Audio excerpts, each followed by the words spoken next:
Il y a des moments dans la vie où on a l'impression qu'il nous manque quelque chose. On regarde autour de nous et on voit des personnes qui semblent avoir une vie meilleure que la nôtre. Plus riches, plus intelligents, plus chanceux, plus heureux. Ils ont moins de problèmes que moi. Leur vie semble plus facile. Moi, j'ai pas le boulot, pas la femme ou le mari que je voudrais. J'ai pas l'argent, pas la reconnaissance, pas la santé. Mes parents ne m'ont pas soutenu.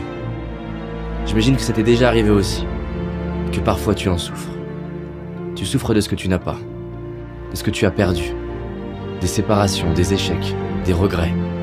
Tu souffres de croire qu'il te faut plus. Tu penses que ta vie serait mieux si elle était différente. Ces jours-là, on se focalise sur ce qui nous dérange. On croit que la vie est dure. Et quand on fait ça, on oublie tout ce qu'on a, le corps qu'on a, les gens qu'on aime, la chance qu'on a. Alors oui, nous pourrions certainement avoir plus. Oui, il y en a qui ont ce que nous voudrions. Mais ouvrons les yeux. À l'époque, les rois auraient payé des fortunes pour avoir accès à ce qui nous semble banal aujourd'hui. Rien que pour avoir la chance d'accéder à Internet, par exemple. Alors regardons autour de nous. Que ce soit la splendeur de la nature, la beauté d'un regard, les chefs-d'œuvre créés par l'homme. Mon propos n'est pas de te dire que tu dois être heureux. Je nous souhaite simplement de nous rappeler de ce que nous avons déjà dans les moments où on l'oublie. Est-ce que tu savais que lorsque les astronautes vont dans l'espace, ce ne sont pas les autres astres qu'ils regardent, mais notre planète. Ils se retournent vers la Terre. Des larmes coulent sur leur visage. Ils voient l'humanité comme ne formant qu'un. Plus de barrières, ni de frontières. Si je te parle de ça, c'est parce que près de 50 études très sérieuses sont arrivées à la conclusion que la pratique de la gratitude est un des moyens les plus efficaces pour notre bien-être.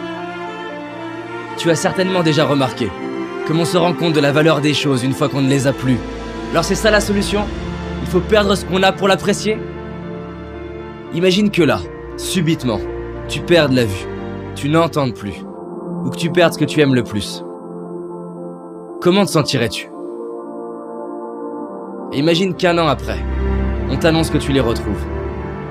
Sincèrement, ce serait pas le plus beau jour de ta vie? Bah, j'ai une bonne nouvelle. Ce que tu aurais cru perdre, tu l'as aujourd'hui. Alors stop à tous ces mensonges qu'on ose croire. Stop aux regrets qui me font croire que c'était mieux avant. Stop à la comparaison qui me fait croire que ce serait mieux autrement. Stop à l'impatience qui me fait croire que ce sera mieux plus tard. Et décidons d'ouvrir nos yeux et d'apprécier la magie de la vie.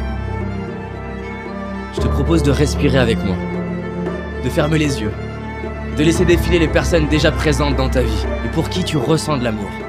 Prends le temps de voir leur visage, leur expression bien à elles, leur regard, le son de leur voix. Tu peux même retrouver des moments où tu vois l'amour qu'ils te portent à travers un regard, un geste, une attention, des paroles. Tu peux toi-même voir ou sentir ces moments dans ta vie où ton cœur était rempli d'amour à la vue d'une personne, d'un paysage. Retrouve comme ça te fait du bien de sentir cet amour qu'il y a déjà en toi. Tu peux ouvrir les yeux et sache que tu mérites de t'aimer tel que tu es. Et que tu le comprennes ou non, tu es aimé toi aussi. Et réaliser ce qu'on a, c'est honorer ceux qui ont été présents pour nous. C'est honorer les personnes qui nous ont inspirés, les artistes, les professeurs, les architectes, les écrivains. C'est honorer tous ces ouvriers, ces ingénieurs, ces entrepreneurs, ces salariés, tous ceux et celles qui ont mis leur talent au service de l'humanité. C'est honorer nos moments de joie, nos fous rires, nos moments de connexion, nos victoires, nos réussites, nos accomplissements. Alors merde à toutes les histoires qu'on peut se raconter, comme quoi on n'a pas de chance, si on a de la chance. Gratitude à mes parents de m'avoir donné la vie, à ma famille, mes amis pour leur présence.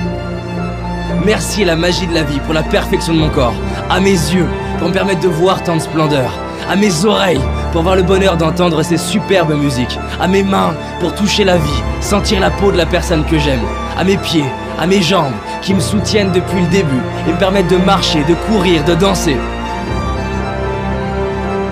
Tu n'as peut-être pas tout ce que j'ai cité, mais tu en as au moins une. Et rien que celle-ci, combien elle vaut? Il y a aussi toutes ces choses qui peuvent nous paraître banales et qui pourtant sont si précieuses.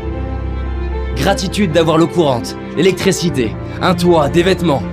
Gratitude aux réalisateurs pour leurs films qui nous touchent et nous font vibrer, à ces sportifs qui nous inspirent et nous donnent envie de nous dépasser.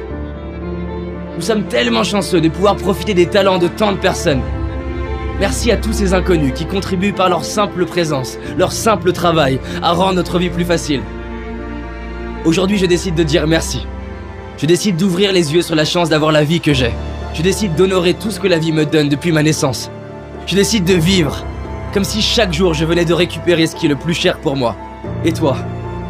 S'il te restait 24 heures à vivre, qu'est-ce que tu ferais? Les gens répondent souvent qu'ils réaliseraient la chance qu'ils ont. Et ils diraient à leurs proches combien ils les aiment. Pourquoi attendre le dernier jour de notre vie? Alors décidons de profiter de notre vie maintenant, d'ouvrir nos cœurs et de dire merci. Maintenant. Merci.